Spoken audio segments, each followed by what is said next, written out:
जय हिंद दोस्तों।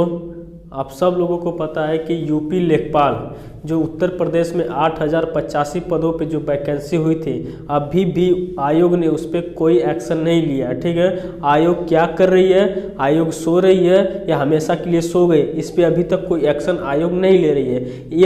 यह जो एग्ज़ाम कराई है यूपी लेखपाल, ठीक ना, इसका फॉर्म पहले तो यूपी में पहली बार पेट का एग्ज़ाम हुआ था। कब? 2021 में पेट का एग्ज़ाम करा लिए थे।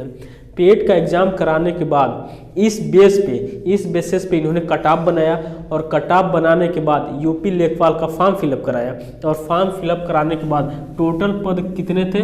8,085 टोटल पद थे। इन्होंने क्या किया?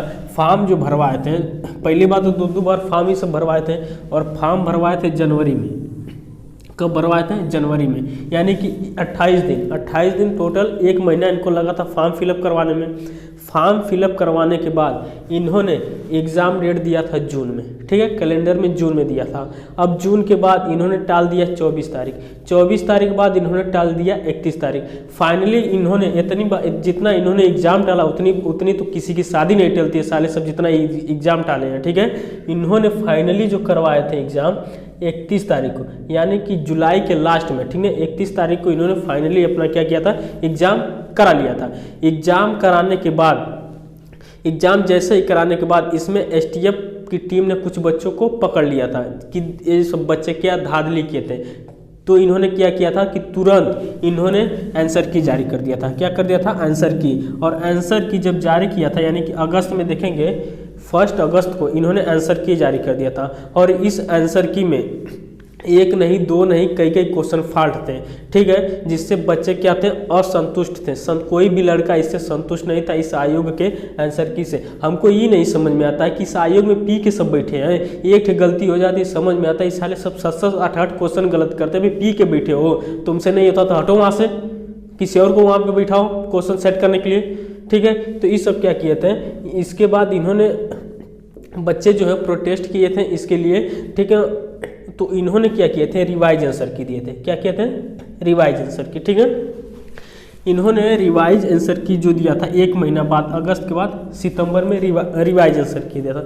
जो रिवाइज आंसर की इस आयोग ने दिया था, इस आयोग से भी कोई बच्चा संतुष्ट नहीं था। ठीक है, क्योंकि इसमें भी कुछ आयोग ने क्वेश्चन क्या किए थे, फॉल्ट वगैरह किए थे, उसको सही माना, इससे कोई बच्चा संतुष्ट नहीं था। तो इतनी बड़ी वैकेंसी होने के बाद, ठीक है, आयोग जो है न तो सही से आंसर की जारी कर पाई, न तो जो संदिग्ध बच्चे, इसमें एसटीएफ की जो टीम थी, जो एसटीएफ ने 15,000 बच्चों को पकड़ा है। ठीक है, इसमें जो 15,000 बच्चों को पकड़ा, क्या ये जॉब के लिए सही है? आयोग अब ये डिसाइड करेगी। अगर आयोग इनको बाहर करेगी तो जो भी कट ऑफ रहेगी नॉर्मल रहेगी। आप कट ऑफ के चक्कर में मत पड़िए। कट ऑफ जब भी अगर इनको बाहर करेगी तो नॉर्मल जाएगी। अगर 70+ की हैं तो आप निश्चित रहिए कि सिलेक्शन होगा, अगर ये सब बाहर होंगे तब। अगर ये सब बाहर नहीं होंगे तो अपने बेटिया का शादी सब इससे करवाएंगे आयोग बारे। अब इन सबको हटाओ, हाई सब बेरोजगार हमारे मित्र बैठे हैं, उनको सिलेक्शन दिलाओ फ्री में, तुम्हारे बेटिया से सब शादी करेंगे। ये सब काहे नहीं सुन रहे हैं? अब बात करते हैं ये सब बाहर होंगे कि नहीं होंगे। देखिए, कुछ लोगों का कहना है कि इन लोगों को पकड़ा कैसे जाएगा, कैसे पहचाना जाएगा। अब जब किसी इलेक्शन में कोई फेक अकाउंट बना के किसी गवर्नमेंट को गाली वगैरह देता है, तुम चाहे वो जहन्नुम पताल में रहे, पकड़ के ला के उसको बंद करते हो, मारते पीटते हो एक लोगों को। हाई यहाँ 15,000 तुमको दिख रहे हैं, इसके लिए कोई घटना होती है, टीम गठित करते हो, आयोग बैठाते हो। इतनी बड़ी वैकेंसी के लिए 15,000 संदिग्ध है, इसके लिए कोई आयोग नहीं बैठा सकते हो। इनको पकड़ो, इनको बाहर करो। और पकड़ने और बाहर करने की बात तो ठीक है, इनकी जो मार्कशीट सर्टिफिकेट है उसको बैन करो कि 5 साल 10 साल के लिए किसी भी एग्जाम में अवेलेबल नहीं है, किसी भी कोई एग्जाम में नहीं बैठ सकते। उसके बाद आने वाले बच्चे डरेंगे, लेकिन नहीं, ऐसा नहीं करेंगे। नकल हो रहा है ना, कोई बात नहीं है। अबे आयोग जो बैठे हो, सचिव जो तुम पगलेट साले जो उसमें बैठे हो, तुम वहाँ से हटो, तुमसे नहीं होता, किसी और को बैठे दो।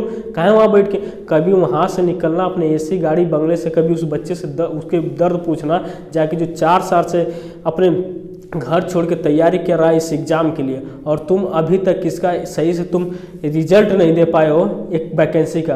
लेकिन चुनाव जब होगा, चुनाव के समय क्या करेंगे? डेट फिक्स करेंगे, चाहे आंधी आए तूफान आए, चुनाव उस दिन होगा और इस दिन जो है उसका रिजल्ट आएगा। इसमें देखिए, इसमें रोल सिर्फ आयोग का नहीं, इसमें मीडिया का भी। देखेंगे कि मीडिया क्या करते हैं इसमें जो है इसको इंटरनेशनल जो एजुकेशन के क्षेत्र में जो धांधली वगैरह हो रही है, इसको इंटरनेशनल मुद्दा बनने ही नहीं दे रही है। अगर मीडिया पत्रकार इसको कोई बड़ा इशू बनाते हैं, मुद्दा बनाते हैं, इस पर तुरंत एक्शन होता है, लेकिन नहीं, उनको चाहिए गरम मसाला।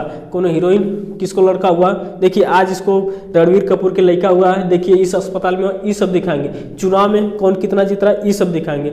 अब ये मीडिया को हम कह रहे हैं, तुम लोगों का 150 पे चल गए हो तुम लोग, शर्म नहीं आती है, ठीक है, तुम लोगों को इसको नहीं दिखाएगी। तो देखिए कहने का सेंस ये है कि अगर ये सब बाहर होते हैं तो आप निश्चित रहिए कट ऑफ नॉर्मल रहेगी। अभी तक आयोग दूर दूर तक इसकी सूचना कुछ नहीं दिया है कि कब इसका फाइनल रिजल्ट आएगा और कितने लोगों को मतलब बुलाएंगे, सब ये सब बाहर होंगे तभी कोई बात होगी, ठीक ना। अब इनको आयोग का काम है, इसको पकड़े, जैसे ही आयोग कोई सूचना देगी हम आपको इस क्लास के माध्यम से आपको जरूर बताएंगे। आपने अभी तक इसको सब्सक्राइब नहीं किया तो सब्सक्राइब कर दीजिएगा, जैसे ही कोई सूचना आती है हम आपको जरूर बताएंगे, ठीक है। तो सूचना अभी आयोग जारी की नहीं है, जैसे ही जारी करेगी आपको सूचना मिल जाएगी। सब्सक्राइब करके रखिएगा, ठीक है।